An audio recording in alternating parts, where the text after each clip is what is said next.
কোন কোন পশু দিয়ে কোরবানি করা যাবে? আপনি হাঁস মুরগি দিয়ে কোরবানি দিলে কোরবানি হবে কিনা? ত্রুটিযুক্ত পশু দিয়ে কোরবানি দিলে কি কোরবানি হবে?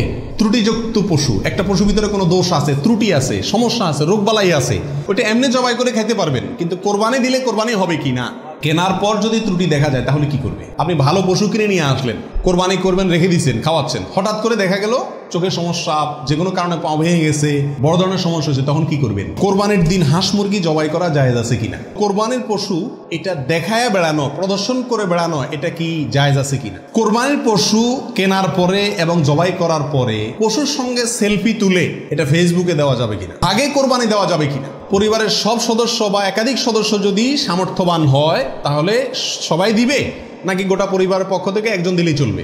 7 ভাগের নিচে হলে কোনো সমস্যা আছে কিনা? গরুতে, একটা গরুতে ধরেন 5 জন মিলে দিলেন, 4 জন মিলে দিলেন, 3 জন মিলে দিলেন, 6 জন মিলে দিলেন, 7-এর নিচে হলো, এটা কি যথেষ্ট হবে না কোনো সমস্যা আছে? কোরবানির টাকা অন্য কেউ যদি দিয়ে দেয় তাহলে কোরবানি হবে কিনা? অমুকের নামে কোরবানি দেওয়া, তমুকের নামে কোরবানি দেওয়া, 7 নামে, 3 নামে, 5 নামে, এরকম একটা কথা সমাজে প্রচলিত আছে। এই কথাটা বলাটা সঠিক কিনা?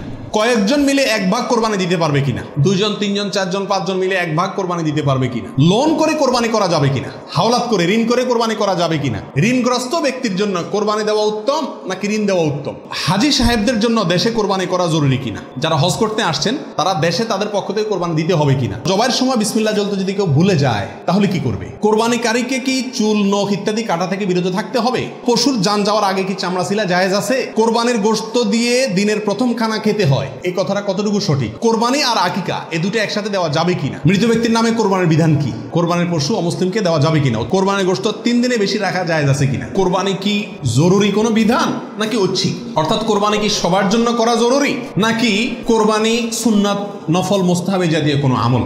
কোরবানি কয়টা করতে হয়? এই প্রশ্নটা আজকাল এই জন্য করতে হচ্ছে যে এখন আমরা সমাজে কোরবানির সংখ্যা বাড়ানোর জন্য এক ধরনের প্রতিযোগিতা খেয়াল করতেছি। 3টা গরু, 5টা গরু, 7টা গরু, এমপি সাহেব, মন্ত্রী সাহেব, ব্যবসায়ী সাহেব, বিভিন্ন সাহেবরা করে কি করে না? এমনকি আমরাও একটা গরু, একটা ছাগল, কারণ কেউ গরুর গোশত পছন্দ করে, কেউ ছাগল গোশত পছন্দ করে ঘরে, যার কারণে দুইটাই দিতে হয়, অথবা গরুতে 1 ভাগ দিতে হয়, আবার আলাদা ছাগল দিতে হয়। এই যে কোরবানির সংখ্যা বাড়ানোর একটা প্রবণতা আছে, আসলে ইসলামী শরিয়া কি বলে? কয়দিন পর্যন্ত কোরবানি করা যায়? কোরবানির সময়সীমা কতদিন? রাতে কি কোরবানি করা যাবে? গাভী এবং ষাঁড় উভয়টা দিয়ে কোরবানি দেওয়া যাবে? কোরবানি করার আগে প্রথম একটু থেমে নিজেকে প্রশ্ন করতে হবে, আমি কেন কোরবানি করছি? আমি কি মানুষকে দেখাবার জন্য করছি না আল্লাহকে সন্তুষ্ট করার জন্য করছি? এই বিষয়টি নিজেকে নিজে প্রশ্ন করে এর ইতিবাচক এবং সঠিক উত্তর বের করে আনতে হবে, তারপরে কোরবানির দিকে পদক্ষেপ নিতে হবে। আল্লাহ তাআলা আমাদের সবাইকে বিশুদ্ধ রূপে সঠিকভাবে কোরবানি করার তৌফিক দান করুন। প্রিয় ভাইরা আমার, এবার আমরা চলে যাই প্রশ্ন উত্তরে সরাসরি। প্রথম প্রশ্ন হলো কোরবানি কি? কোরবানি এটি উর্দুতে ব্যবহার হয়ে থাকে ত্যাগের অর্থে। কোরবানি করা, যে কোনো কাজের জন্য কোরবানি করা মানে কি করা? ত্যাগ করা। এই পশু কোরবানিকে কোরবানি বলা হয় এই জন্য যে এই কোরবানিটাও আসলে মূলত কি? ত্যাগেরই শিক্ষা বহন করছে। ইব্রাহিম আলাইহিস সালামের ত্যাগের স্বাক্ষর এই পশু কোরবানি। এর মাধ্যমে ইব্রাহিম আলাইহিস সালাম যে আল্লাহর জন্য বিশাল বড় ত্যাগ করেছিলেন, আল্লাহর কথাকে মানতে গিয়ে নিজের জীবনের সবচেয়ে বড় পরীক্ষার সম্মুখীন হয়েছিলেন এবং তিনি ত্যাগ করে পরীক্ষা উত্তীর্ণ হয়েছেন। এই কোরবানি যেহেতু তার স্বাক্ষর, সেই জন্য ওই আমাদের সমাজে উর্দুতে সচরাচর যে কোরবানি এই শব্দটি ব্যবহার হয় সেটাই প্রচলিত আছে, অর্থাৎ ত্যাগ করা, কোরবানি। আর আরবিতেও কোরবান শব্দটি আছে, যেটা কোরআনে আল্লাহ তাআলা ব্যবহার করেছেন। আদম আলাইহিস সালামের 2 ছেলে কাবিল এবং হাবিল, তারা উভয়ে আল্লাহর কাছে আল্লাহর সন্তুষ্টির জন্য তারা সাদাকা পেশ করেছিল, নৈকট্য অর্জন করার জন্য। আল্লাহ বলেছেন ইয তাকাররাবা কুরবানান, তারা উভয়ে যখন কোরবান পেশ করছে, যে কোরবান শব্দ কোরআনেও আছে, অর্থাৎ তারা উভয়ে এমন বস্তু পেশ করেছে যার মাধ্যমে আল্লাহর নৈকট্য অর্জন করা যায়। সেই অর্থে কোরবান মানে হলো আল্লাহর কাছে নৈকট্য অর্জন করার মাধ্যম বা উপায়, অর্থাৎ ত্যাগ করা অথবা আল্লাহর কাছে নৈকট্য অর্জন করার মাধ্যম। এ হলো কোরবানির সংক্ষিপ্ত শাব্দিক পরিচিতি। আর ইসলামী শরিয়াতে কোরবানি বলা হয় জিলহজের 10 তারিখে এবং তার পরবর্তী যে দিনগুলোতে কোরবানি করা যায় সেই দিনগুলোর ভেতরে কোনো পশু, অনুমোদিত পশু যেগুলো জবাই করলে সওয়াব হয় দিনগুলোতে, সেগুলোকে আল্লাহকে সন্তুষ্ট করার উদ্দেশ্যে জবাই করার নাম হলো কোরবানি। এ হলো ইসলামী শরিয়ার পরিভাষায় কোরবানির মোটামুটি একটি সংজ্ঞা। দ্বিতীয় প্রশ্নে চলে যাই আমরা, কখন কিভাবে কোরবানি শুরু হয়েছিল? এই কোরবানি শুরু হয়েছিল সর্বপ্রথম ইব্রাহিম আলাইহিসসালামের মাধ্যমে। আল্লাহ সুবহানাহু ওয়া তাআলা ইব্রাহিম আলাইহিসসালামকে স্বপ্নের মাধ্যমে নির্দেশ করেছিলেন নিজের সন্তানকে জবাই করার জন্য। আর সন্তান জবাই করা, এই কঠিন নির্দেশটি আল্লাহ সুবহানাহু ওয়া তাআলা করেছেন ইব্রাহিম আলাইহিসসালামকে। তাকে আল্লাহ তাআলা যত কঠিন পরীক্ষা করেছিলেন, এত কঠিন পরীক্ষা তার আগে আর কোনো নবীর প্রতি আল্লাহর পক্ষ থেকে ছিল না। জীবনের পদে পদে পরীক্ষা। পরিবার সহ রেখে আসো মক্কায়, কেউ নাই সেখানে, কোনো আবাদি নাই, পাহাড়ি এলাকা, ছোট দুধের বাচ্চা সহকারে নিজের স্ত্রীকে রেখে চলে আসো। বাহ্যিকভাবে অযৌক্তিক নির্দেশ আল্লাহ সুবহানাহু ওয়া তাআলা, সেটাও তিনি মেনেছেন এবং পরীক্ষা পাশ করেছেন। আল্লাহ বলেছেন, ওয়াইদ ইবতালা ইব্রাহিম রাব্বুহু বিকালিমাতিন ফাআতাম্মাহুন। প্রতিটা পরীক্ষা তিনি কি করেছেন? পাশ করেছেন। তো কোরবানির প্রেক্ষাপট হলো সংক্ষেপে এই, অল্প কথায়, আল্লাহ সুবহানাহু ওয়া তাআলা ইব্রাহিম আলাইহিস সালামকে তার নিজের সন্তানকে আল্লাহ সন্তুষ্টির উদ্দেশ্যে জবাই করার জন্য, কোরবানি করার জন্য নির্দেশ করেছেন। আল্লাহ সুবহানাহু ওয়া তাআলা তার সন্তানের জবাই করতে আসলে চান নাই। আল্লাহ চাইছেন তার মনের পরীক্ষা নিতে, যে আল্লাহর নির্দেশ মানতে গিয়ে তার সর্বোচ্চ ত্যাগটাও তিনি করতে পারেন কিনা। তিনি আলহামদুলিল্লাহ পরীক্ষায় পাশ করেছেন। তিনি রাজি হয়েছেন, গেছেন, ছেলেও পাশ করছে, মায়েও পাশ করছে। ছেলের মাও রাজি, ছেলেও রাজি, বাপও রাজি। তো আল্লাহ সুবহানাহু ওয়া তাআলা গোটা পরিবারেরই পরীক্ষা নিয়েছেন বলা যেতে পারে, এবং সবাই পরীক্ষা কি করছে? পাশ করছে। জবাই করতে গেছেন, আল্লাহ সুবহানাহু ওয়া তাআলা ছেলে তো জবাই হতে দিবেন না, এটা তো ছিল একটা পরীক্ষা মাত্র। আল্লাহ সুবহানাহু ওয়া তাআলা সেখানে অন্য একটা পশু, দুম্বা বা এই জাতীয় কোনো পশু আল্লাহ সুবহানাহু ওয়া তাআলা দিয়ে দিলেন। অন্য একটা পশু ওই ছেলের জায়গায় আল্লাহ তাআলা দিয়ে দিলেন। ছুরি উনি চালালেন, এরপরে দেখলেন যে ছেলে দাঁড়ায় আছে, পশু জবাই হয়েছে। এ হলো কোরবানির সূচনা, প্রথম পশু কোরবানি। আজকে আমরা যে কোরবানি করছি এর সূচনা ছিল এভাবে। কার মাধ্যমে? ইব্রাহিম আলাইহিসসালামের মাধ্যমে। সেই কোরবানি আমাদেরকে কি শিক্ষা দেয় ভাই? সেই কোরবানি আমাদেরকে শিক্ষা দেয়, আল্লাহ সুবহানাহু ওয়া তাআলা যখন কোনো কাজের জন্য নির্দেশ করবেন, আল্লাহর গোলাম হিসাবে, আল্লাহর নুন খাই সেই হিসাবে নিঃশ্বাস গ্রহণ করছি, ছাড়ছি, প্রতি মুহূর্তে মুহূর্তে আল্লাহর নিয়ামতের সাগরে হাবুডুবু খাচ্ছি। আল্লাহই সৃষ্টি করেছেন, তার হাতেই জীবন মরণ সব কিছু। অতএব তার কোনো নির্দেশ, তার কোনো নিষেধ থাকলে সেটাকে মানতে গিয়ে পৃথিবীর যেই কোনো ধরনের ত্যাগের প্রয়োজন হয় সেটা করতে হবে। নিজের সন্তানকে জবাই করার মতো কঠিন নির্দেশও পালন করতে ইব্রাহিম আলাইহিস সালাম দ্বিধা করেন নাই। আল্লাহ সুবহানাহু ওয়া তাআলা ঠিকই কি করছেন? তাকে এর মাধ্যমে তিনি পাশ করেছেন এবং আল্লাহ সুবহানাহু ওয়া তাআলা তার মর্যাদা সমুন্নত করেছেন। এ হলো কোরবানির মূল শিক্ষা। আল্লাহর নির্দেশ, সেটা যত কষ্টই হোক মানতে, সেটা মানার জন্য সব ধরনের ত্যাগ করতে প্রস্তুত থাকা, এটা হলো কি ভাই? কোরবানির শিক্ষা। আর ওখান থেকেই কোরবানিটা শুরু হয়েছে। এরপরে আল্লাহ সুবহানাহু ওয়া তাআলা সেটাকে পৃথিবীর মানুষের জন্য ওই স্মৃতিকে, ওই আদর্শকে রেখে দিয়েছেন। এখন আমরা পশু কোরবানি করছি, কিন্তু এটার শুরুতে কিন্তু পশু কোরবানি ছিল না। মূলত এটা শুরুতে ছিল নিজের সকল কামনা, বাসনা, ভালোবাসা সব কিছুকে আল্লাহর নির্দেশের সামনে কি করে দেওয়া? কোরবানি করে দেওয়া। এ হলো এই কোরবানির গোড়ার ইতিহাস। এখন কোরবানির খোলসটা আছে, ভেতরেরটা আর নাই। এখন শুধু পশুই কোরবানি করি আমরা। নিজের ভেতরকার পশুত্ব, আমিত্ব, মনের খাহেশ, প্রবৃত্তি, এটাকে আর কি করি না? জবাই করি না। আল্লাহ তাআলা আমাদের সবাইকে কোরবানির আসল যে ইতিহাস সেটা থেকে শিক্ষা গ্রহণ করে এমনভাবে কোরবানি করার তৌফিক দান করুন, যেই কোরবানি প্রকৃত অর্থেই কোরবানি হয়, যেই কোরবানি আমাদের জান্নাতে যাওয়ার কারণ হয়, মাধ্যম হয়, সেইভাবে কোরবানি করার এবং কোরবানির সেই ইতিহাস থেকে আল্লাহ তাআলা আমাদেরকে শিক্ষা গ্রহণ করার তৌফিক দান করুন। প্রিয় ভাইয়েরা, 3 নম্বর প্রশ্ন হলো, কোরবানি কি জরুরি কোনো বিধান নাকি ঐচ্ছিক? অর্থাৎ কোরবানি কি সবার জন্য করা জরুরি, নাকি কোরবানি সুন্নাত, নফল, মুস্তাহাবি জাতীয় কোনো আমল? তো এই বিষয়ে বলবো যে এই ক্ষেত্রে ওলামা একরামের 2টি প্রসিদ্ধ মত আছে। ওলামা একরামের অনেকেই বলেন যে কোরবানি করা এটা সকলের জন্য জরুরি, যাদের সামর্থ্য আছে। ঈদের দিন, কোরবানি ঈদের দিন অথবা পরবর্তী দিনগুলোতে যেগুলোতে কোরবানি করা যায়, এই সময়ের ভিতরে যার কাছে নেশা পরিমাণ টাকা আছে তার জন্য কোরবানি করা ওয়াজিব, জরুরি, বাধ্যতামূলক। না করলে গুনাহ হবে। এটা অনেক ওলামা একরামের মত। তাদের দলিল সংক্ষেপে শুধু দলিলগুলো হালকা হালকা টাচ করে যাই। মুসনাদে আহমদ, ইবনে মাজা, মুস্তাদরাকে হাকিম এবং আরও অনেক কিতাবে একটা হাদিস বর্ণিত হয়েছে, যে হাদিসকে মুহাদ্দিসিন ইকরাম সহি বলেছেন। আল্লামা আলবানী রাহিমাহুল্লাহ নিজে হাদিসে সহি বলেছেন। সেটা হলো এই, নবী সাল্লাল্লাহু আলাইহি ওয়াসাল্লাম বলেছেন, মান ওয়াজাদা সাআতান আন ইউদাহিয়া ওয়া লাম ইউদাহি ফালা ইয়াকরাবান্না মুসাল্লানা। অর্থাৎ যে ব্যক্তি কোরবানি করার সামর্থ্য তার আছে, সক্ষমতা আছে, সচ্ছলতা আছে, সেই ব্যক্তি যদি কোরবানি না করে সে যেন আমাদের ঈদগাহে ঈদের নামাজ পড়তে না আসে। কোরবানি করার ইচ্ছা না রাখলে সে যেন ঈদের নামাজ পড়তে না আসে। এটা কিন্তু একটা সতর্কবাণী। শরীয়তে এই ধরনের নির্দেশ সুন্নত নফলের ক্ষেত্রে করা হয় না, ফরজ ওয়াজিবের ক্ষেত্রেই সাধারণত করা হয়। এটা হলো অন্য যুক্তি। দ্বিতীয় দলিল হলো, এটাও মুস্তাদে আহমদে আসছে এবং হাফেজ ইবনে হাজার আল আসকালানী রাহিমাহুল্লাহ বিশ্ববিখ্যাত হাদিস ব্যাখ্যাতা, তিনি বলেছেন যে হাদিসটি বিশুদ্ধ। নবী রাসূলুল্লাহ সাল্লাল্লাহু আলাইহি ওয়াসাল্লাম বলেছেন, ইয়া আইয়ুহান নাস, হে লোক সকল, ইন্না আলা কুল্লি আহলি বাইতিন উদহাইয়াতুন ওয়া আতিরাতুন, নিশ্চয়ই প্রত্যেক পরিবারের লোকের উপরে, প্রত্যেক পরিবারের উপরে একটি করে কোরবানি এবং আতিরা, এটা ওয়াজিব। আতিরা হলো রজব মাসে যে পশুটি জবাই করা হয়, সেটা একসময় ওয়াজিব ছিল, পরে এটা রহিত হয়ে গেছে। তো এখানে নবী সাল্লাল্লাহু আলাইহি ওয়াসাল্লামের ভাষা হলো ইন্না আলা কুল্লি আহলি বাইতিন, প্রত্যেক পরিবারের উপরে কোরবানি করা জরুরি। জরুরি, আলা এই শব্দটি জরুরি অর্থ বোঝানোর জন্যই আসে। এটিও বিশুদ্ধ হাদিস। তাহলে আরও অনেকগুলো হাদিস আছে এই জাতীয়, যে হাদিসগুলোর আলোকে ওলামা ইকরামের একটা অংশ বলেন যে এই কোরবানি ওয়াজিব। ইমাম আজম আবু হানিফা রাহিমাহুল্লাহর মত এটা।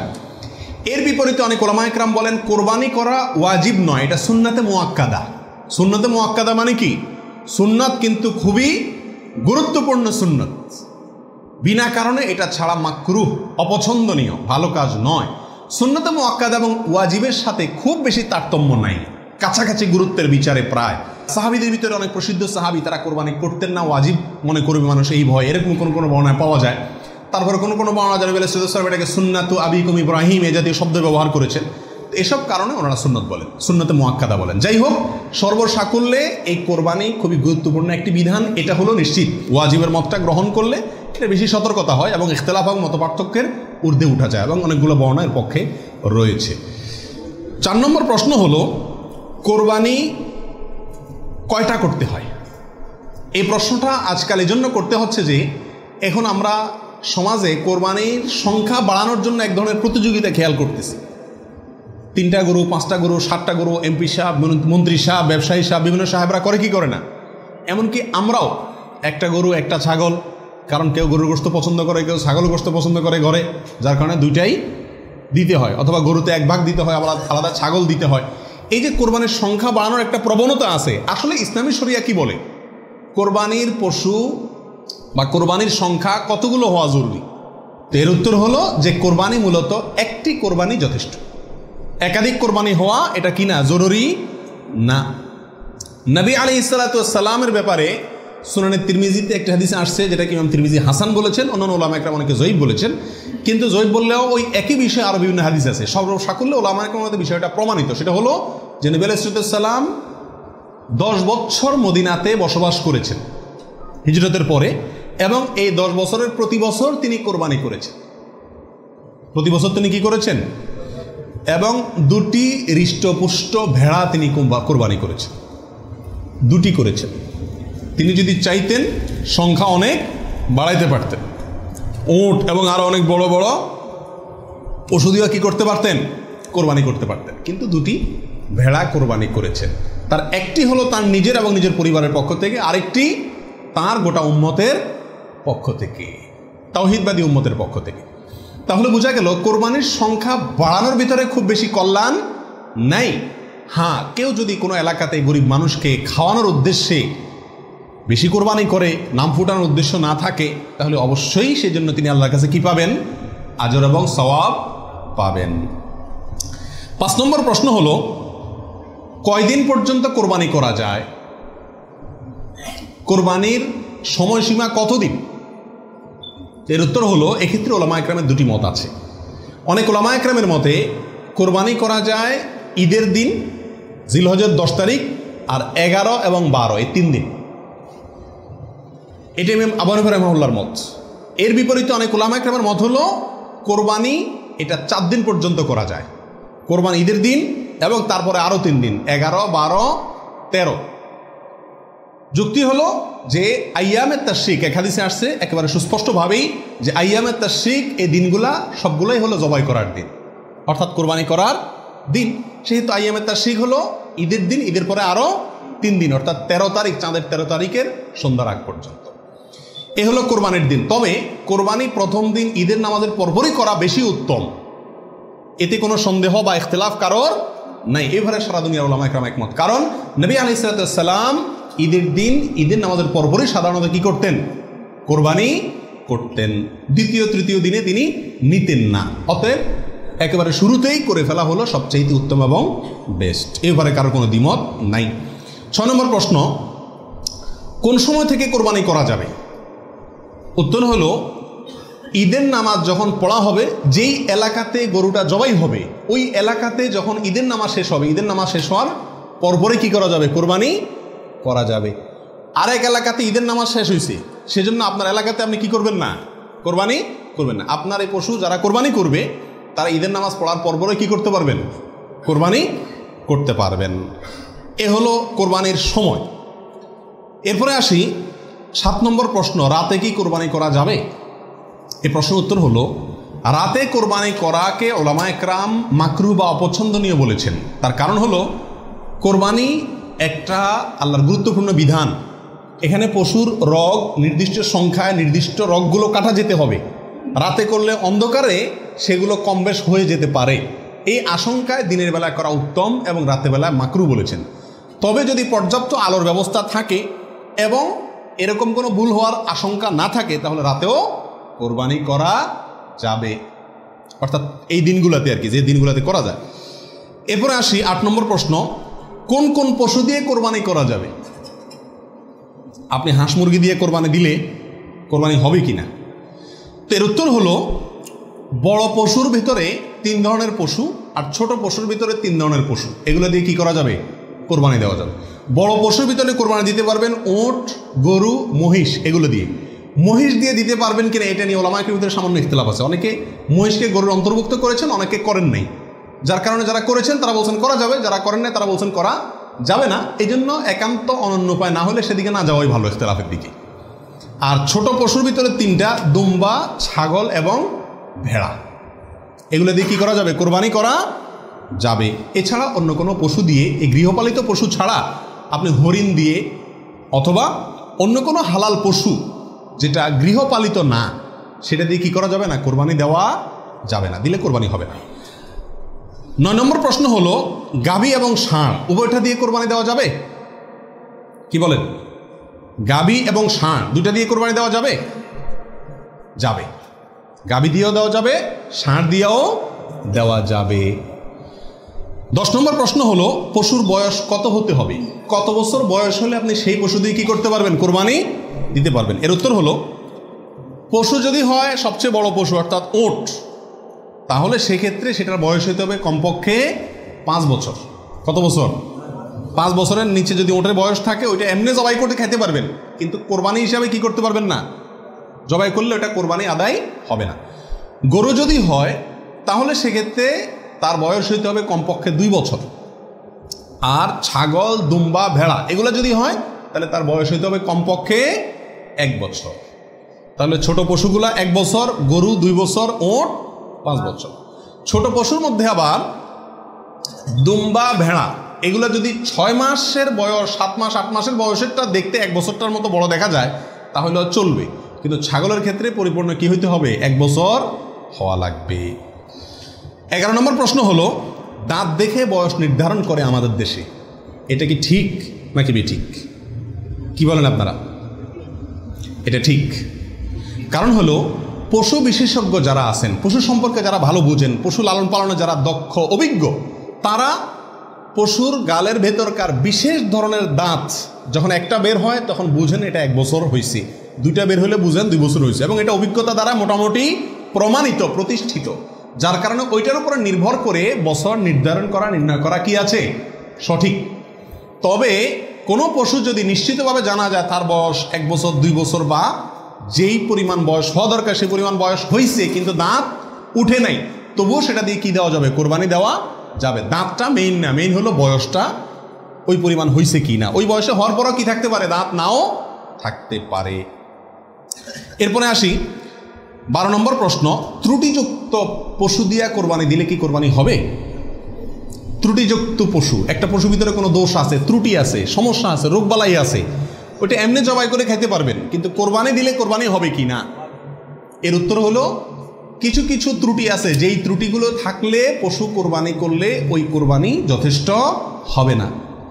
আর কিছু কিছু ত্রুটি আছে যেগুলো থাকলেও কি দেওয়া যাবে? ওই ত্রুটি সহকারে কোরবানি দিলে কোরবানি হয়ে যাবে। কোন ত্রুটিতে আপনার কোরবানি দিলে কোরবানি হবে না? একটা হলো ল্যাংড়া হওয়া, এমন ল্যাংড়া যে ল্যাংড়ার কারণে সে পশুর পালের সাথে চললে পিছায় যায়, তাদের সাথে তাল মিলায় ধরে রাখতে পারে না, অথবা জবাই করার জায়গা পর্যন্ত হেঁটে যাওয়ার ক্ষমতা নেই, তাকে ঠেলা নিয়ে যেতে হয়, ছেঁচড়ায় নিয়ে যেতে হয়, শক্তি নেই পায়ে, এক পা হোক দুই পা হোক, এরকম ল্যাংড়া খোঁড়া যদি হয় তাহলে ওইটা দিয়ে কোরবানি দিলে কি হবে না? যথেষ্ট হবে না, হাদিসে সুস্পষ্টভাবে নিষেধ করা আছে। আরেকটা হলো যে এই পরিমাণ রুগ্ন, অসুস্থ, রোগা, যে রোগার কারণে সে চলাফেরা করতে পারে না, বা ওই যে হাঁটার শক্তি নেই, প্রচণ্ড রোগা, দুর্বল, সেটা দিয়ে কোরবানি দিলেও কি হবে না? কোরবানি হবে না। আরেকটা হলো যে অন্ধ, এমন অন্ধ হয়, চোখ কানা অথবা চোখ অন্ধ, অথবা চোখে এমন সমস্যা আছে যে সমস্যার কারণে সে দেখে না, স্বাভাবিকভাবে ঘাস টাস রাখলেও সে বুঝে না কোনটা কি, অথবা ওই জায়গা পর্যন্ত দেখে একা একা যেতে পারে না, উষ্ঠা খায়, তার মানে চোখে বড় সমস্যা আছে, এরকম থাকলে এটা দিয়ে কি হবে না? কোরবানি হবে না। একটা শিং অথবা দুইটা শিং গোড়া থেকে উঠে গেছে, একেবারে গোড়া সহ উঠে গেছে, এরকম যদি হয় ওইটা দিয়ে কোরবানি দিলেও কোরবানি হবে না। তবে যদি সামান্য হয়, সামান্য কান কাটা, সামান্য শিং ভাঙা, সামান্য একটু পায়ে সমস্যা, সামান্য একটু অসুখ বিসুখ আছে, এরকম যদি হয় সেগুলো দিয়ে কোরবানি দিলে কি হবে? কোরবানি হয়ে যাবে। অর্থাৎ ত্রুটি যদি ছোট হয় সমস্যা নেই, বড় ত্রুটি যদি হয় তার কারণে কি হবে না? ওই পশু দিয়ে কোরবানি দিলে কোরবানি যথেষ্ট হবে না।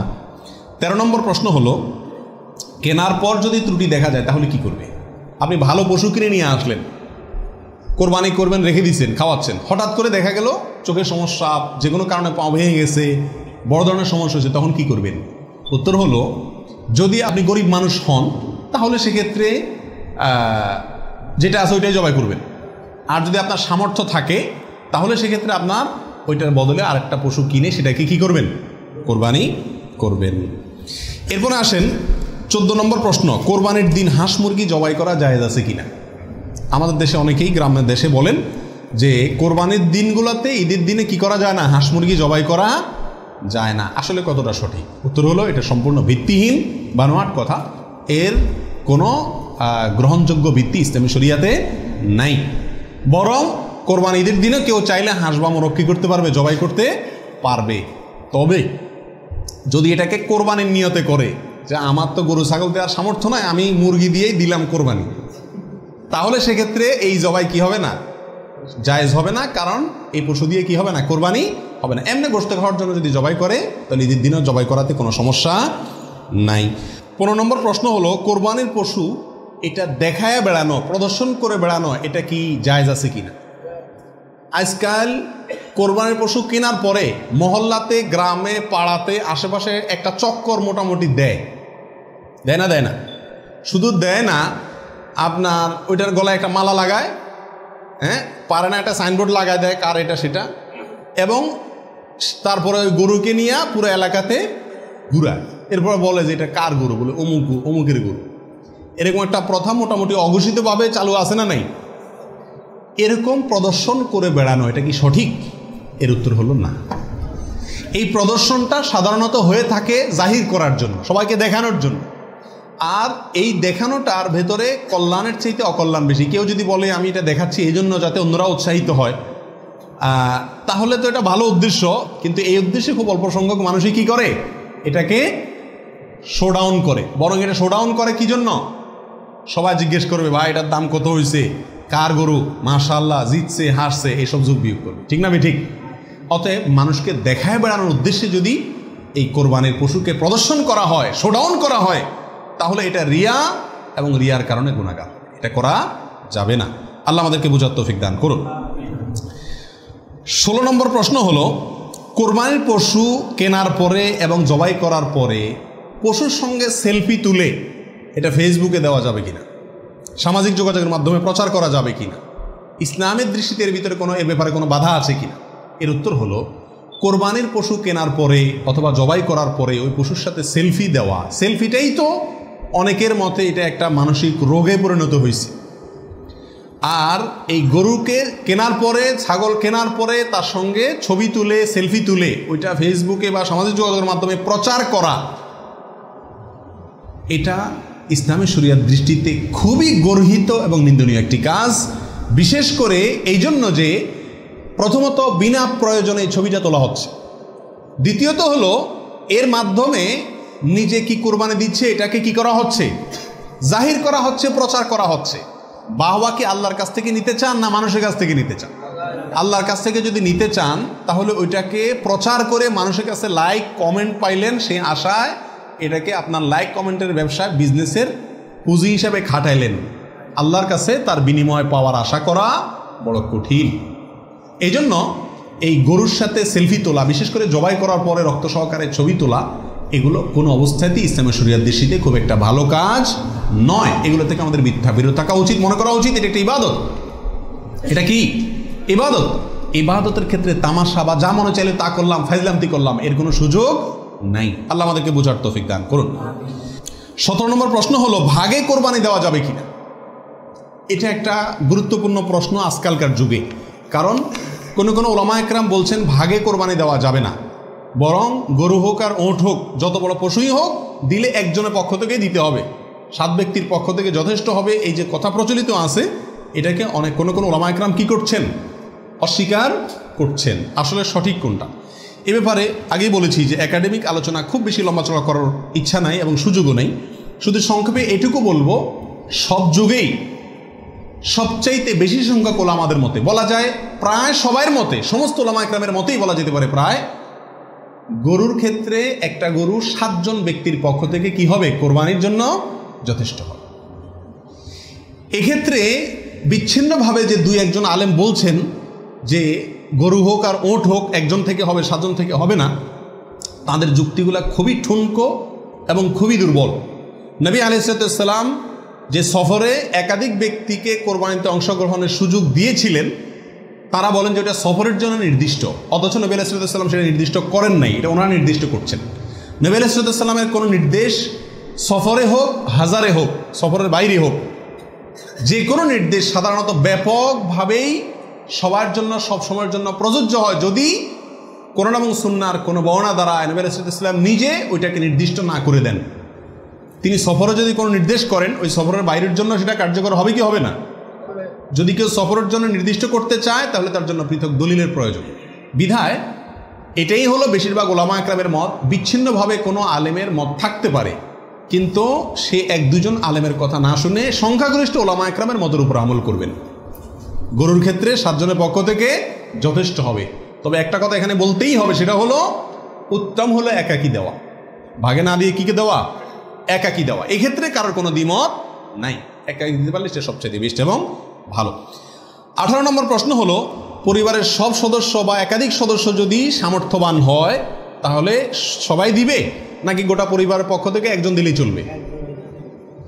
নবী আলাইহিস সালাম থেকে এক্ষেত্রে একটা হাদিস বর্ণিত হয়েছে, যেটা একটু আগে আপনাদেরকে শুরুতে আমি শুনেছি, মুসনাদ আহমদে বর্ণিত হয়েছে এবং আরও অনেক হাদিসের কিতাবে কাছাকাছি হাদিস বর্ণিত হয়েছে। নবী আলাইহিস সালাম বলেছেন যে প্রত্যেক পরিবারের উপরে একটি কোরবানি জরুরি, প্রত্যেক পরিবারের উপরে উযহিয়াতুন, একটি কোরবানি জরুরি, আলা কুল্লি আহলি বাইতিন, এই ধরনের শব্দ তিনি ব্যবহার করেছেন, প্রত্যেক পরিবারের উপরে। এই হাদিস থেকে বোঝা যায় কোরবানি এটা এক পরিবারে একাধিক সদস্য যদি হয় সামর্থ্যবান, তথাপি যিনি মূল কর্তা তিনি দিলেন তাহলে সবার পক্ষ থেকে হয়ে যাবে। এর বিপরীতে ওলামা একরামের আরেকটি মত আছে, যেটা ইমাম আবু হানিফা রাহিমাহুল্লাহর মত, সেটা হলো কোরবানি পরিবারের একাধিক সদস্য যদি সবাই সামর্থ্যবান হয় তাহলে প্রত্যেকের পক্ষ থেকে দিতে হবে। ওনার যুক্তি, উনি বলেন নবী আলাইহিস সালামের ওই হাদিস, যে হাদিসে তিনি বলেছেন যার সামর্থ্য আছে আর কোরবানি দেয় না সেই জন্য ঈদগাহে না আসে। এখানে যার সামর্থ্য আছে প্রত্যেক ব্যক্তিকেই সামিল করে এই নির্দেশনা। বিষয়টা গবেষণামূলক, উভয় পক্ষেরই দলিল এবং যুক্তি আছে। তো এক্ষেত্রে সতর্কতামূলক মত যদি অবলম্বন করি আমরা, তাহলে প্রত্যেকেরই যার যার সামর্থ্য আছে তার পক্ষ থেকে করা যেতে পারে, এবং করলে সমস্যা হবে এটা কারোর মতেই নাই। 19 নম্বর প্রশ্ন হলো, 7 ভাগের নিচে হলে কোনো সমস্যা আছে কিনা গরুতে? একটা গরুতে ধরেন 5 জন মিলে দিলেন, 4 জন মিলে দিলেন, 3 জন মিলে দিলেন, 6 জন মিলে দিলেন, 7-এর নিচে হলো, এটা কি যথেষ্ট হবে না কোনো সমস্যা আছে? এর উত্তর হলো কোনো সমস্যা নাই। আমাদের দেশে অনেকে মনে করেন যে গরু দিলে 7 পুরা করতে হবে, এই জন্য যখন 7-এর সংখ্যা না পায় তখন এবার খুঁজে খুঁজে অনেক মৃত মানুষকেও যোগ করে, যেভাবে হোক কি করতে হবে, 7 পুরা করতে হবে। বিষয়টা এরকম না। কোরবানির গরুতে সর্বোচ্চ 7 পর্যন্ত দেওয়া যায়, 3 জন, 2 জন, 7 জন, 5 জন, 6 জন, যে কোনো সংখ্যায় 7-এর নিচে থাকলেই কোরবানি দেওয়া যাবে। এরপরে আসেন 20 নম্বর প্রশ্ন হলো, অমুকের নামে কোরবানি দেওয়া, তমুকের নামে কোরবানি দেওয়া, 7 নামে, 3 নামে, 5 নামে, এরকম একটা কথা সমাজে প্রচলিত আছে। এই কথাটা বলাটা সঠিক কিনা? এর উত্তর হলো না, এটা সঠিক না, এই কথাটা ভুল। কিন্তু এই ভুলটা এমন ভুল না যে ভুলের কারণে বড় ধরনের গুনাহ হয়ে যাবে, কারণ এটা বলার ভুল, এভাবে বলাটা উচিত না। কারণ কোরবানি হবে মূলত আল্লাহ সুবহানাহু ওয়া তাআলার নামে, অতএব 5 নামে, 4 নামে, 3 নামে, 7 নামে কোরবানি হয় না। নাম শুধু একটাতেই হয়, সেটা হলো বিসমিল্লাহ, আল্লাহর নামে, ঠিক না ঠিক? অতএব এই কথাটা বলার ভুল। এখানে বলতে হবে 7 জনের পক্ষ থেকে, 3 জনের পক্ষ থেকে, বা 3 শরিক, 5 শরিক, 5 শেয়ার, 5 ভাগ, এভাবে বলা যেতে পারে। কিন্তু বা অমুকের পক্ষ থেকে, তমুকের পক্ষ থেকে, এভাবে বলা যেতে পারে। কিন্তু অমুকের নামে, তমুকের নামে এভাবে বলাটা উচিত নয়। যদিও এখানে কেউ এই উদ্দেশ্যে বলে না যে আল্লাহর সাথে শরিক করে 3 জনের নামে দিচ্ছি, এরকম কেউ উদ্দেশ্য নেয় না, সেজন্য এটা কি হবে না, শিরকে পৌঁছাবে না। তারপর এভাবে না বলাই উচিত এবং উত্তম, নিরাপদ। 21 নম্বর প্রশ্ন হলো, নারী বুড়ি এটা অনেক সময় নিজেরা সাফ করতে কষ্ট হয় বা পারে না, তখন কাউকে দিয়ে সাফ করায়। সাফ করানোর পরে বলে, সাফ করে দিবা, তুমি অর্ধেক নিবা, আমাদেরকে অর্ধেক দিবা। এরকম হয় কি হয় না? তাকে নারী বুড়ির অংশ দিলেন অথবা পশুর গোশতের অংশ দিলেন, এটা জায়েজ আছে কিনা? প্রাসঙ্গিকভাবে আরেকটি কথা প্রশ্ন চলে আসে, সেটা হলো যে কসাই যখন পশুকে বানায়, তো বানানোর পরে তাকে টাকার সাথে কিছু গোশত দেওয়া হয়, এবং অনেক সময় দেখা যায় যে বানানোর যে বাজার রেট, তার যে মজুরি, এটা তাইতে অনেক কমে রাজি হয়ে যায় কসাইরা। কেন? কারণ তারা জানে গোশত 5 কেজি দিলেই তো 2-2.5 টাকা এসে গেল, অতএব এক্ষেত্রে যদি আমাকে টাকা একটু কমও দেয় অসুবিধা নাই। এই ভুলটা ঘরে ঘরে হয়ে থাকে। কোরবানির পশু যারা বানায় সেই কসাইদেরকে গোশত দেয় না, এমন মানুষ সারা বাংলাদেশে খুঁজে কয়জন পাওয়া যাবে আমার সন্দেহ আছে। কোরবানির মধ্যে সবচেয়ে বড় দাগের ভুলগুলোর ভিতরে এটা অন্যতম। এইভাবে যদি কেউ করে তাহলে এটা বড় ধরনের ভুল। কোরবানি হওয়া না হওয়া নিয়ে টান দিবে। নবী আলাইহিস সালাম পরিষ্কার ভাষায় বলেছেন যে তোমরা কসাইকে, জাজ্জারকে কোরবানির পশুর কোনো কিছু দিবা না, তাকে আলাদা টাকা দিবা, তার মজুরি যেটা সেটা দিবা। কেন তাকে পশুর কিছু দেওয়া যাবে না? এই জন্য দেওয়া যাবে না যে এই পশুটা আপনি জবাই করছেন কার জন্য? আল্লাহর জন্য। এটার মালিক কে? মূলত আল্লাহ। যেহেতু আল্লাহ খায়ও না পরেও না, আল্লাহর জন্য কিছু দিলে আল্লাহ বলেন আমার পক্ষ থেকে গরিবকে দিও, এটা হলো আল্লাহ সিস্টেম। কিন্তু কোরবানির ক্ষেত্রে শুধু ব্যতিক্রম, আল্লাহ বলেছেন ঠিক আছে আমার জন্য দিছ, সব কিছুই গরিবকে দিতে বলি, এটা তোমার খাইতে দিলাম আমি। আল্লাহ আমাকে কি করছেন? খাওয়ার সুযোগ দিছেন। এখন আমি যদি এটা বিক্রি করি বা কোনো কিছুর বিনিময়ে কাউকে দেই, তাহলে সেটা কি হবে না? জায়েজ হবে না। কোরবানির পশুর গোশত যদি আপনি জাজ্জারকে দেন, কসাইকে দেন, তাহলে কেমন জন্য আপনি তার পরিশ্রমের বিনিময়ে তাকে এই অংশটা তাকে বিনিময় হিসাবে দিলেন, পারিশ্রমিক হিসাবে দিলেন, তাহলে বিক্রি করার মতো হয়ে গেল। এই জন্য কি হবে না? এটা জায়েজ হবে না। কসাইকে শুরুতে সাপ বলে দিতে হবে যে ভাই গোশত পাবা না, কত টাকা নিবা সাপ বলো, তুমি সে আশা করে বসে থাকিও না, 2 টাকা বেশি নাও, কিন্তু আমি তোমাকে গোশত বা কোনো কিছুই দেব না। তবে হ্যাঁ, কসাই যদি আপনার প্রতিবেশী হয়, আপনার আত্মীয় হয়, অথবা অন্য গরিব মানুষ হয়, অন্য 10 জন গরিবকে যে পরিমাণ দিতেন তাকেও সে পরিমাণ দেন, তাহলে সমস্যা নেই, ওইটা ঠিক আছে। কিন্তু অন্য গরিবদেরকে দেন আধা কেজি করে, তারা দেন 5 কেজি, সমস্যা আছে। কারণ 4.5 কেজি আপনি কেন দিলেন? তাকে কাটছে সেজন্য, এটা বিনিময় হয়ে যাচ্ছে, এই জন্য এটা করা যাবে না। অতএব নারী বুড়িও যদি কেউ সাফ করে, তাকেও কি দেওয়া যাবে না? ওই নারী বুড়ি সাফের বিনিময়ে নারী বুড়ির অর্ধেক বা গরুর কোনো অংশ তাকে দেওয়া যাবে না। সাফ করলে সাফের বিনিময়ে তাকে ক্যাশ টাকা দিয়ে দিবে। কথা বুঝতে পারছি? নারী বুড়ি যদি দিতে হয় তাহলে গরিব মানুষ হিসাবে দিলেন, সেটা ভিন্ন কথা। কিন্তু এজ এ তার কাজ পারিশ্রমিক হিসাবে কি করতে পারবেন না? দিতে পারবেন না। এটা বহুলের ভিতরে একটা, এবং এটা প্রচুর পরিমাণে মানুষকে সচেতন করা দরকার ব্যাপারে। 22 নম্বর প্রশ্ন হলো, কোরবানির ভাগিদারদের মধ্যে কারো ইনকাম হারাম অথবা উদ্দেশ্য অসৎ, গোশত খাওয়ার উদ্দেশ্য আছে না নেই? কোরবানি না দিলে ছেলে মেয়েগুলা কার দিকে চেয়ে থাকবে, কোরবানি না দিলে নতুন আত্মীয় তারা কি বলবে, ব্যয়ের বাড়িতে রান কেমনে পাঠাবো, এরকম অনেক উদ্দেশ্য থাকে কি থাকে না? সারা জীবন দিয়ে আসছি, এবছর না দিলে সমাজে মুখ থাকে না, মানুষ কি বলবে, এই মানসিকতা নিয়ে কোরবানি অনেকে দেন না। এরকম যদি কেউ আপনার ভাগিদারদের মধ্যে, অংশীদারদের মধ্যে থাকে, অথবা কেউ যদি কোরবানি করে তার ইনকাম হারাম, আর সে হারাম ইনকাম থেকেই দেয়, অনেকের হারামও আছে হালালও আছে, সুদও খায় ঘুষও খায় আবার বেতনও আছে হালাল, তাহলে সেটা ভিন্ন। একজনে কোরবানির পশুতে হারাম ইনকাম ইনভেস্ট করছে আপনি জানেন, অথবা তার উদ্দেশ্য অসৎ, তাহলে এই পশুতে আপনি এবং আরও যে কজন অংশগ্রহণ করবে কারোর কোরবানি হবে না। এই জন্য অংশীদার এবং কোরবানির ভাগই নেওয়ার ক্ষেত্রে বহু হিসাব নিকাশ করে নিতে হবে। যে ব্যক্তি গোশতের ধান্দায় বা অন্য কোনো ধান্দায় করে তাকে ভাগিদার নেওয়া যাবে না। কথা বুঝে আসছে?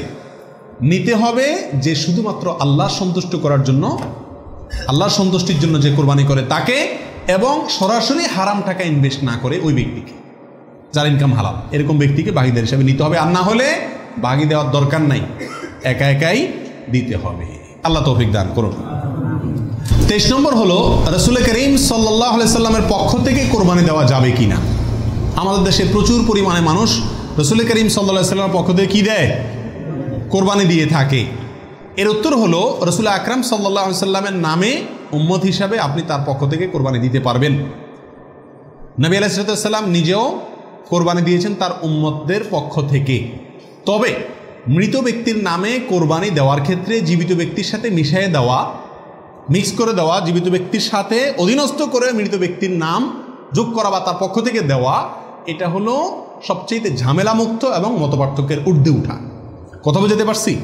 শুধুমাত্র মৃত ব্যক্তির নামে স্বতন্ত্র কোরবানি না দিয়ে জীবিত ব্যক্তির নিজের নামের সঙ্গে মৃত ব্যক্তিকে যুক্ত করে দিলেন, এই মতটাই হলো সবচাইতে সতর্কতামূলক মত এক্ষেত্রে মৃত মানুষের পক্ষ থেকে কোরবানি দেওয়ার ক্ষেত্রে।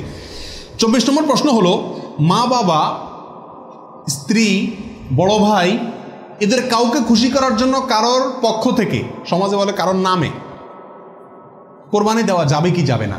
উত্তর হলো না। এটা রিয়া, লৌকিকতা, মানুষ দেখানো, এটা শিরকে আসগর। আমাদের সমাজে একটা সমস্যা দেখা দেয় কোরবানির সিজন আসলে। কথার কথা, একটা পরিবারে আপনি একটা গরুতে একটা অংশ কোরবানি দিবেন অথবা ছাগল কোরবানি দিবেন, সেক্ষেত্রে মা চায় যে আমার নামে দেখ, মানে আমার পক্ষ থেকে দেখ, বাপে চায় যে আমার পক্ষ থেকে দেখ।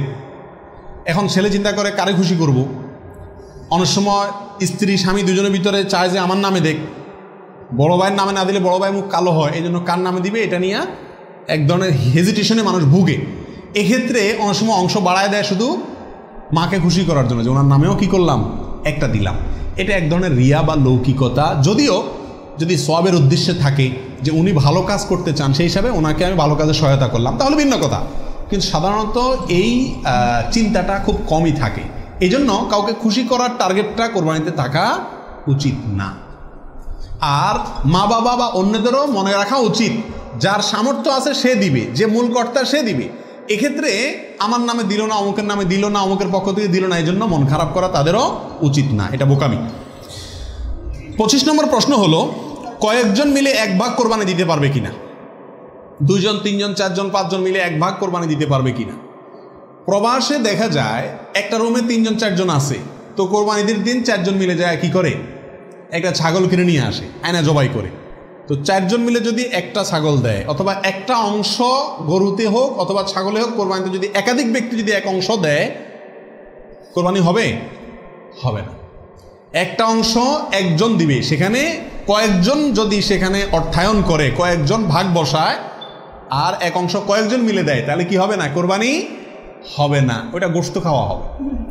প্রবাসে যারা, যেসব ভাইয়েরা, লক্ষ লক্ষ ভাইয়েরা প্রবাসী আছেন, দেখা যায় যে 5 জন 6 জন 7 জন একটা রুমে আছেন, তো তারা সবাই মিলে একটা ছাগল কিনে এনে গোশত খান, কোরবানি তাদের উদ্দেশ্য থাকে না। আমি তাদেরকে অনুরোধ করব যে আপনারা কেন একটা পদ্ধতি অবলম্বন করেন না, যাতে আপনাদের কোরবানির সওয়াব হবে, গোশতও খাওয়া হবে। সেটা হলো এই আপনাদের 6 জনের মধ্যে সবাই টাকাটা একজনকে মালিক বানায় দেন, যে ভাই আপনি সিনিয়র মানুষ বা আপনি বড় ভাই, আপনাকে আমরা সবাই মিলে 100 করে 500 রিয়াল দিলাম, আপনি এই টাকা দিয়ে একটা ছাগল আয়না কোরবানি করেন। উনি ওনার জন্যই কোরবানি করলো, আপনারা সবাই টাকাটা দিলেন, তাহলে আপনারা যে সহায়তা করলেন সব পেলেন কি পেলেন না? আর ওনার কোরবানিটাও হয়ে গেল, গোশতও খাওয়া হয়ে গেল, একসাথে সবগুলা পাখি এক ডিলে মারা গেল। আর যদি সবাই ঈদের দিনই জবাই করবেন ছাগল, তাহলে কোরবানি কেন করবেন না? একটু চালাক হলেই কোরবানির সওয়াবটাও হয়ে যাচ্ছে, গোশত খাওয়াটাও হয়ে যাচ্ছে। প্রবাসী ভাইদের ভিতরে এই সমস্যাটা প্রচুর পরিমাণ দেখা যায়, যে 5-6 জন মিলে ছাগল কিনে কোরবানির নিয়ত কেউই করে না, অথবা সবাই মিলে কোরবানির নিয়ত করে, যার দুইটাই কি ভুল। 26 নম্বর প্রশ্ন হলো, কোরবানির টাকা অন্য কেউ যদি দিয়ে দেয় তাহলে কোরবানি হবে কি না? আমি গরিব মানুষ, আমি কোরবানি করতে চাচ্ছি, অথবা সামর্থ্যবান, আমাকে একজনে টাকা দিয়ে দিল যে আপনাকে একটা ছাগল দিয়ে দিলাম, অথবা আপনার ছাগলের টাকা দিয়ে দিল যে আপনি কোরবানি দিয়েন। আমার পক্ষ থেকেই কোরবানি দেওয়ার জন্য কেউ আমাকে টাকা দিয়ে সহায়তা করলো, হেল্প করলো, এতে আমার কোরবানি দিলে কোরবানি হবে কি হবে না? কি বলেন আপনারা? হবে। যদি কেউ টাকা দিয়ে আপনাকে কোরবানির জন্য সহায়তা করে, ছাগল কিনে দিল, গরু কিনে দিল, কোরবানির অংশের টাকা দিয়ে দিল, আপনার পক্ষ থেকে কোরবানি দেওয়ার জন্যই আপনাকে টাকা দিছে, তার টাকা দিয়ে আপনি নিজে কোরবানি দিলেন নিজের পক্ষ থেকে, এটাতে কোনো অসুবিধা নাই। যে কোনো অর্থনৈতিক ইবাদতে অর্থটা যদি দ্বিতীয় পক্ষ দিয়ে দেয়, অন্য কেউ দিয়ে দেয়, এবং তার টাকা দিয়ে আপনি ইবাদতটা করেন, তাহলে জায়েজ আছে। যেমন আপনি হজ করবেন, আপনি ওমরা করবেন, আপনাকে হজের টাকাটা আমি দিয়ে দিলাম, যে আপনি হজ করবেন আমি দিয়ে দিলাম, আমি এটা আমার পক্ষ থেকে করার জন্য দেই না, আপনার হজ আপনি করেন, আমি টাকা দিয়ে দিলাম, হেল্প করলাম আপনাকে, অথবা কিছু হেল্প করলাম, এটাতে কোনো অসুবিধা নাই। ওমরার ক্ষেত্রেও নাই, ঠিক কোরবানির ক্ষেত্রেও অন্য কেউ টাকা দিলেও আপনার পক্ষ থেকে কোরবানি করার জন্য যদি অর্থায়ন করে বা সহায়তা করে বা টাকা দেয়, সেই টাকা দিয়ে আপনি কোরবানি দিলে কি হবে? আপনার কোরবানি হয়ে যাবে। 27 নম্বর প্রশ্ন হলো, লোন করে কোরবানি করা যাবে কিনা? হাওলাত করে, ঋণ করে কোরবানি করা যাবে কিনা? এর উত্তর হলো যাবে, যদি সেই ঋণের টাকাটা দেওয়ার মতো ব্যবস্থা বা ইচ্ছা, সদিচ্ছা থাকে, তাহলে ঋণ করেও কি দেওয়া যাবে? ঋণ করে ভালো কাজ করা যায়। 28 নম্বর প্রশ্ন হলো, ঋণগ্রস্ত ব্যক্তির জন্য কোরবানি দেওয়া উত্তম নাকি ঋণ দেওয়া উত্তম?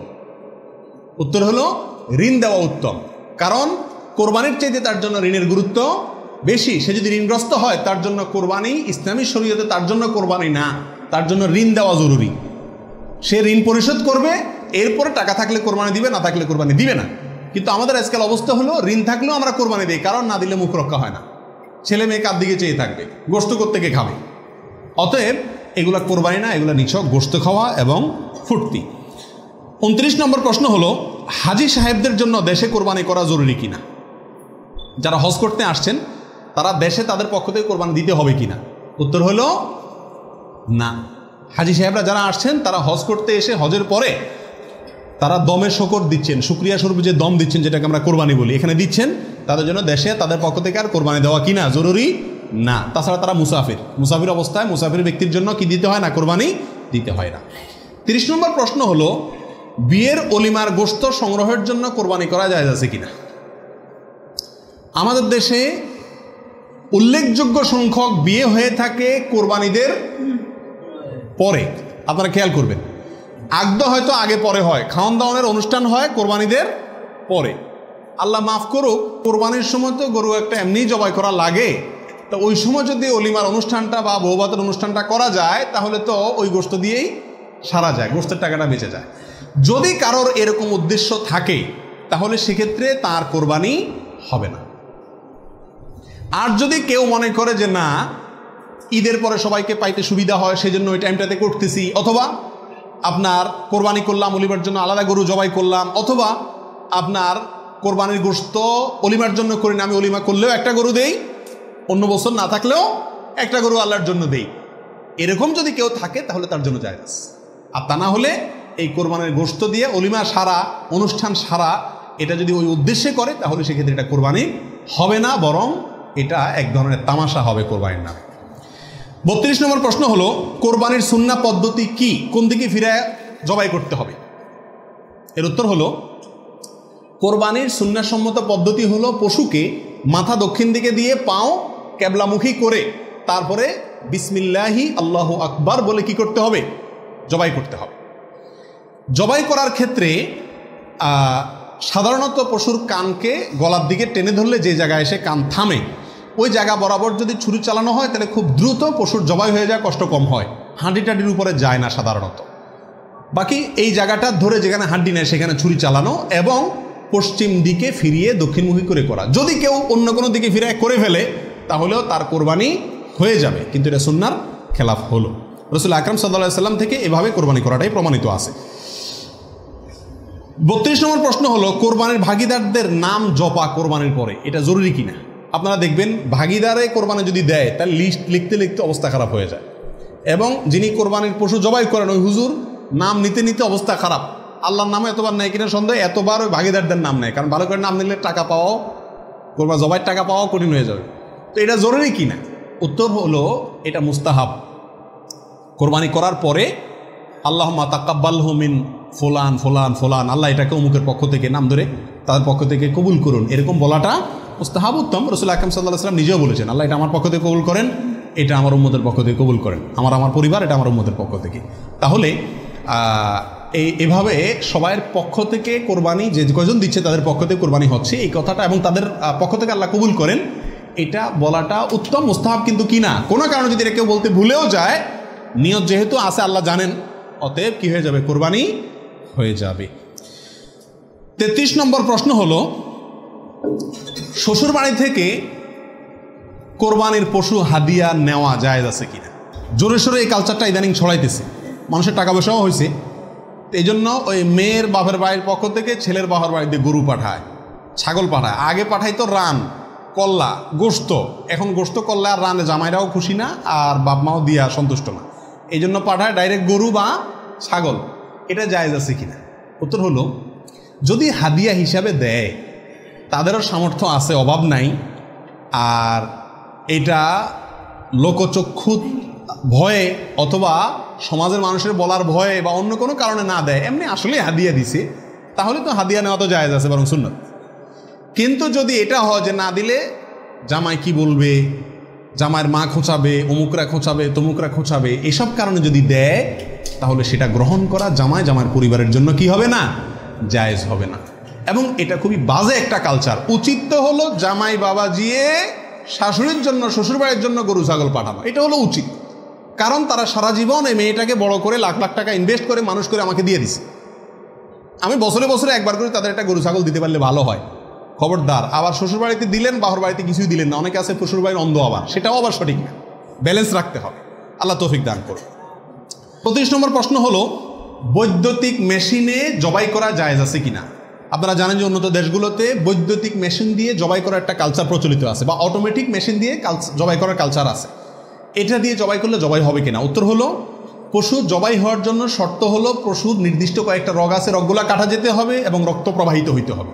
যদি কোনো বৈদ্যুতিক শক ইত্যাদির মাধ্যমে পশুকে দুর্বল করে ফেলা হয়, যে দুর্বল করার পর অনেক সময় বাঁচে কিনা এটাই সন্দেহ হয়, এরপরে ছুরি চালানো হয়, তাহলে ওই পশু দিয়ে কোরবানি করা জায়েজ হবে না। কারণ যদি দুর্বল বানায় তাকে কি করা হচ্ছে?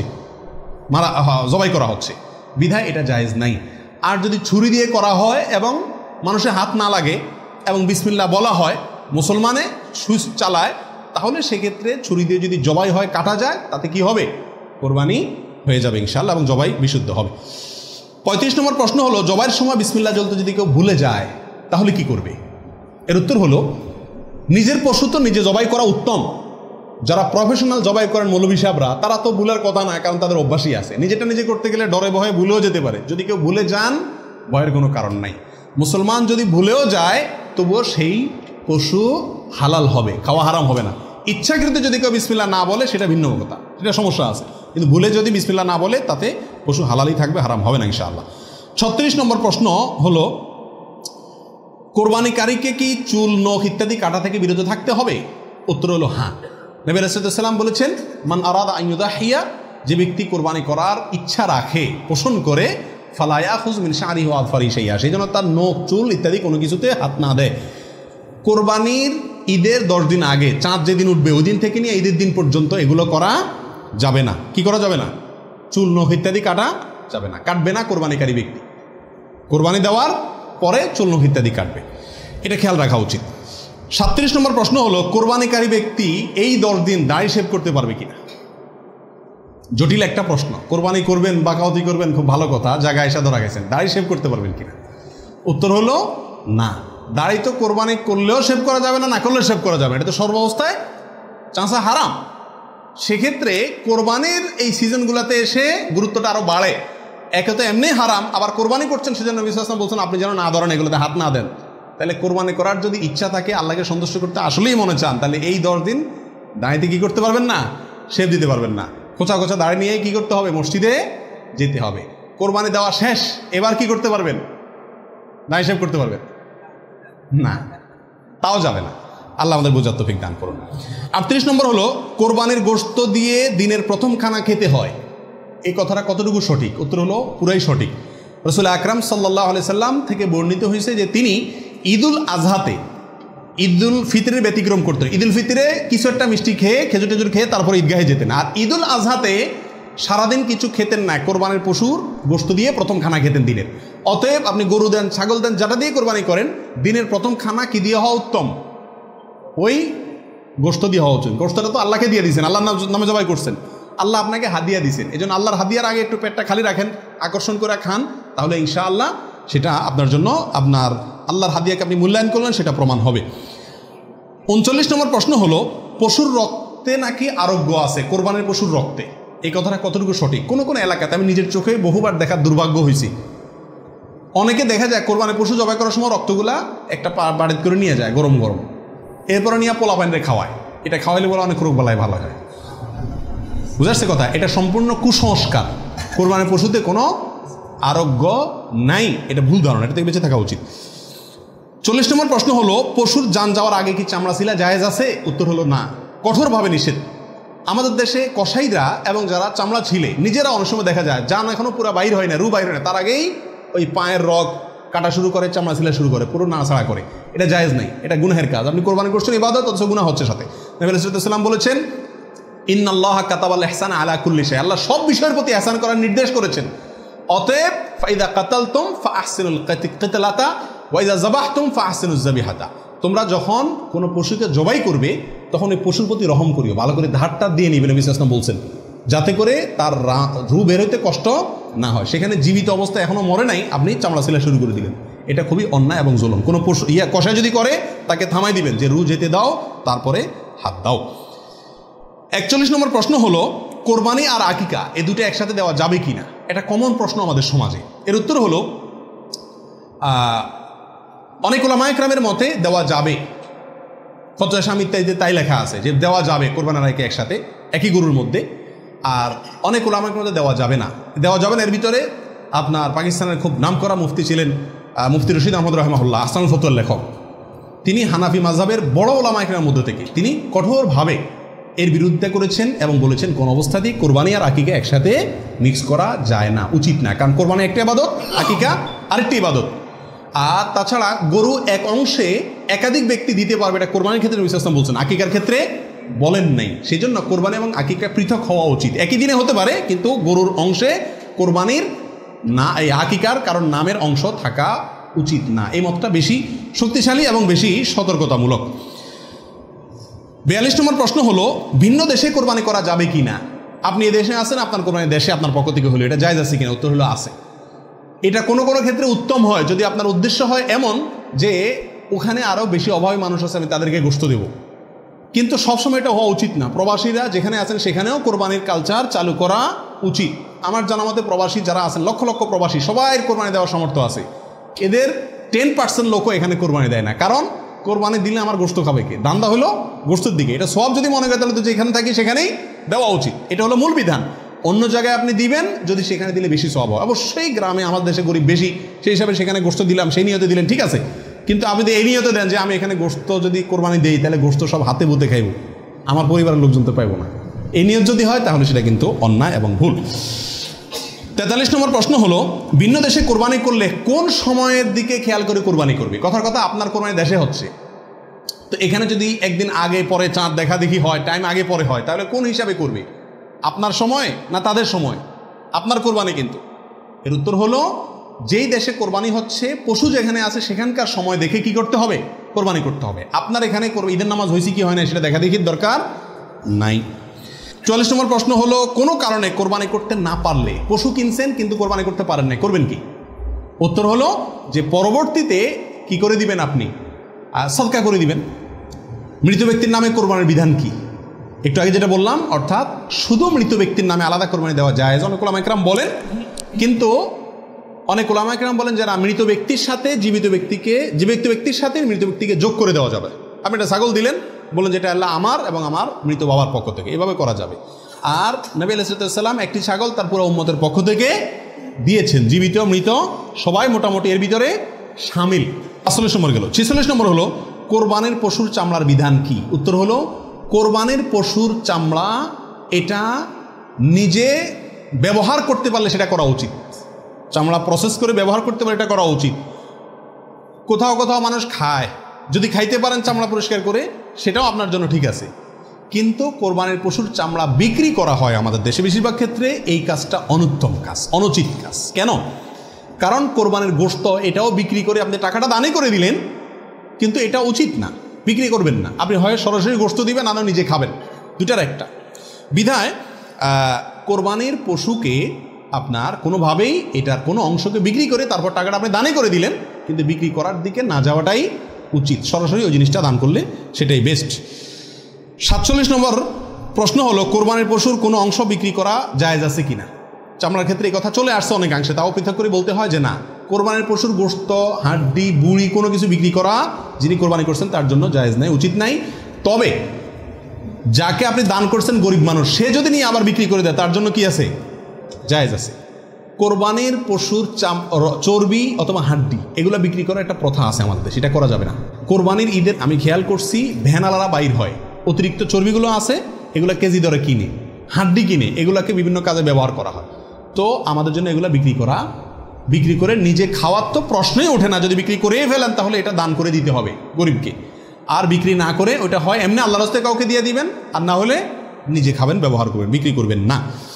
48 নম্বর প্রশ্ন হলো, কোরবানির গোশত কিভাবে বন্টন করবেন, কয় ভাগ করবেন? এর উত্তর হলো, কোরবানির পশু 3 ভাগে বন্টন করা উলামা ইকরাম মুস্তাহাব বলেছেন, কিন্তু কোনো হাদিসে এর ক্ষেত্রে আলাদা করে এভাবে নির্দেশ করা হয় যে 3 ভাগে করতে হবে। আল্লাহ কোরআনে বলছেন যে ফাকুলু মিনহু, তোমরা কোরবানির পশু থেকে নিজেরা খাও, ওয়া আতইমু আল কানিআ ওয়াল মুতাররা, ধনী গরিব সবাইকে দাও। তাহলে ধনী গরিব 2 ভাগকে দাও, আবার নিজে খাও, 3টাই হয়ে গেল এখানে।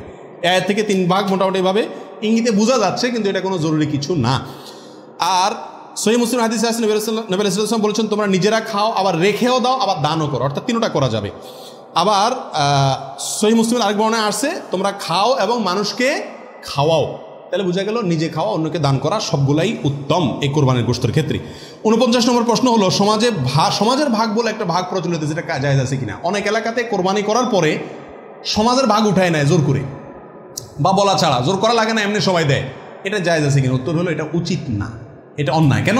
কারণ আমরা 5 জন মিলে একটা গরুতে অংশগ্রহণ করলাম, দিলাম, এখন সমাজে 1 ভাগ নিয়ে তাদের মতো গরিবকেই দিল তারা, কিন্তু আমার হয়তো অন্য গরিব আছে, আত্মীয় স্বজন, আমি তাদেরকে দেবো, কিন্তু তারা তো তাদের মতো দিচ্ছে, এটা উচিত না। আমার গোশতটা আমি কি করবো না করবো সম্পূর্ণ আমাকে স্বাধীনতা দিয়েছে ইসলাম, বিধায় সেখানে এরকম অঘোষিতভাবে চাঁদাবাজি বা হয়তো অনেকে সন্তুষ্ট হয়ে দেয়, কিন্তু কারোর মনে অসন্তুষ্ট থাকতে পারে, যদি থাকে তাহলে এটা জটিলতা দেখা দিবে। এই জন্য কী হবে না, এটা উচিত হবে না, যার যারটা তাকে ভাগ করতে দেওয়া উচিত এবং উত্তম।